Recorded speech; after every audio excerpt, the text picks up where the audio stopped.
여러분, 김장철이 돌아왔습니다. 요즘은 집에서 김장을 하지 않으시는 가정도 많으시죠. 하지만 아직 많은 가정에서는 매년 이맘때쯤이면 가족 모두 앞치마 두르고 소매를 걷어붙이며 김장을 하시죠. 그런데 김장이 쉽지만은 않은데요. 사소한 몇 가지 실수로 김치가 물러지거나 짜질 수 있죠. 이보다 더 심각한 건 우리가 무심코 사용하는 조리기구가 자칫 암을 일으키는 도구로 변할 수도 있다는 사실이에요. 생각만 해도 아찔한 순간들이 주변에서 쉽게 일어나곤 하는데요. 하지만 걱정하지 마세요. 오늘 영상에서는 김치를 망치지 않고 건강하게 조리할 수 있는 중요한 포인트를 쉽게 정리해 드릴 거예요.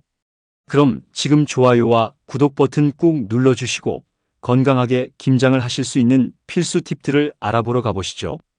김장에서 가장 중요한 요소가 바로 배추죠.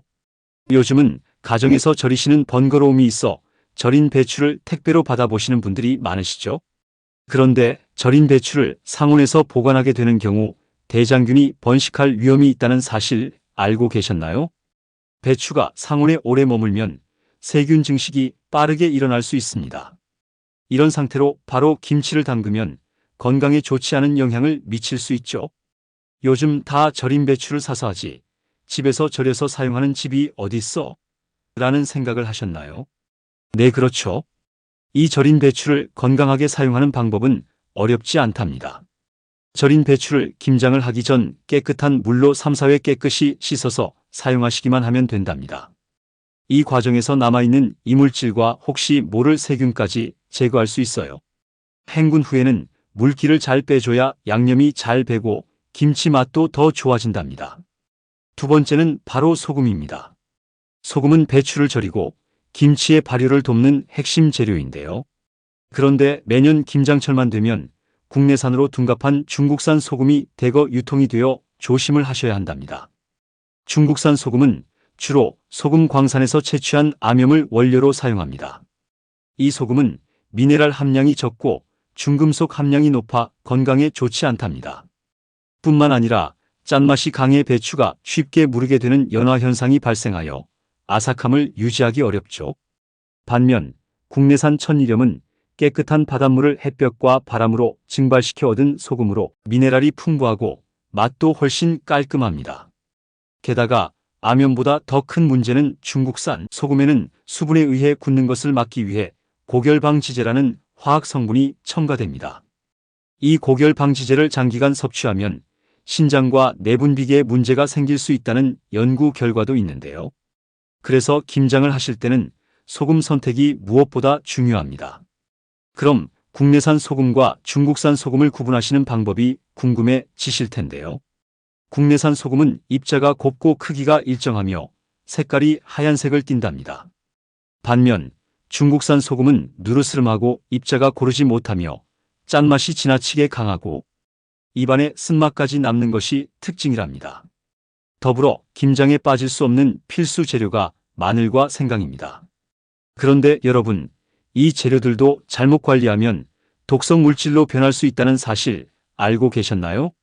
생강이 썩거나 곰팡이가 피면 아플라톡신과 사프롤이라는 강력한 독소가 생성됩니다. 이 두 물질은 간암을 유발하는 1급 발암물질로 분류되어 있어요. 썩은 생강의 일부만 도려내고 사용하는 경우 눈에 보이지 않는 곰팡이, 독소가 이미 내부에 퍼져 있을 가능성이 큽니다. 건강을 위해서는 과감히 버리는 것이 최선입니다. 마늘도 예외는 아닙니다. 껍질이 벗겨진 마늘은 곰팡이에 쉽게 노출되는데 곰팡이가 핀 마늘을 섭취하면 미코톡신이라는 독성 화합물이 체내에 들어가게 됩니다. 이는 가벼운 소화장애부터 심각한 알레르기 반응, 심지어 암 발생 위험까지 높일 수 있답니다. 중요한 건 이 독소들은 끓이거나 익혀도 없어지지 않기 때문에 곰팡이가 핀 재료는 아깝더라도 절대 사용하지 말고 미련 없이 버려야 한다는 점입니다. 여러분, 김치를 담그는 도중에 역한 냄새가 난 적 있으신가요? 대부분은 물 때문이라고 생각하지만 사실 그 원인은 고무호스일 가능성이 큽니다. 수돗물에는 정수 과정에서 세균을 제거하기 위해 염소 성분이 들어가는데요. 이 잔류 염소가 고무호스에 포함된 화학물질과 만나면 클로로페놀이라는 독성 물질이 생성됩니다. 클로로페놀은 역한 냄새뿐만 아니라 많이 섭취하면 구토와 경련, 심지어 중추신경장애를 유발할 수 있는 무서운 성분이에요. 우리가 무심코 일반 철물점에서 판매하는 고무호스는 음식을 만들기에는 적합하지 않은 재질입니다.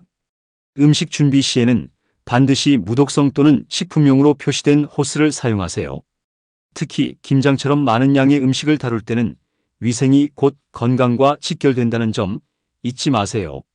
김장을 담글 때 빠지지 않는 도구 중 하나가 바로 빨간 고무대야입니다. 이른바 김장 다라이인데요. 많은 분들이 편리하다는 이유로 고무대야에 김치를 버무리지만 이 도구가 건강에 치명적인 영향을 미칠 수 있다는 사실 알고 계셨나요? 빨간 고무대야는 주로 재활용된 폐플라스틱과 화학염료로 만들어집니다. 이런 대야에서 음식을 버무릴 경우 고무대야 속에 포함된 카드뮴 및 납과 같은 중금속이 음식에 그대로 스며들 수 있습니다. 특히 카드뮴은 1급 발암물질로 폐암과 신체 염증을 유발할 수 있어요. 중금속은 우리 몸에 한번 들어오면 배출되기 어렵고 시간이 지날수록 축적되며 호흡기, 소화기, 신경계 질환을 일으킬 위험을 높입니다. 김장을 하실 때는 반드시 스테인리스 재질을 사용하거나 식품용으로 제조된 플라스틱 용기를 선택하세요. 건강은 사소한 선택에서 시작된다는 사실 꼭 기억하세요. 이번엔 양파망입니다. 김장을 할 때 육수의 깊은 맛을 위해 양파 껍질이나 팥뿌리를 우려내는 분들 많으시죠? 이때 재료 찌꺼기를 걸러내기 위해 양파망을 사용하는 경우가 있는데요. 이 습관이 사실 굉장히 위험할 수 있습니다. 양파망은 대부분 폴리에틸렌이나 플라스틱 성분으로 만들어지며 고온에 노출되면 플라스틱의 색소 성분과 내분비계 장애를 일으킬 수 있는 유해 물질이 우러나옵니다. 이 물질들을 장기간 섭취하면 구토, 두통, 호흡곤란은 물론 인지기능장애와 같은 심각한 부작용이 발생할 수 있습니다. 육수를 우려낼 때는 양파망 대신 스테인리스 재질이나 천연 섬유로 제작된 육수망을 사용하는 것이 가장 안전합니다. 김장을 준비할 때도 이런 세세한 부분이 우리의 건강을 지키는 데 큰 차이를 만든다는 사실을 꼭 기억하세요. 오늘은 김장할 때 꼭 알아야 할 중요한 주의점을 살펴봤습니다. 특히 고무호스와 고무대야, 양파망 같은 도구는 우리가 평소 무심코 사용하기 쉽지만 건강에 큰 위험을 초래할 수 있다는 점에서 각별히 주의해야 합니다. 혹시 오늘 소개한 주의점 외에도 알고 계신 유용한 팁이 있다면 댓글로 공유해 주세요. 김장철 모두 건강하고 맛있는 김치를 만드시길 바랍니다.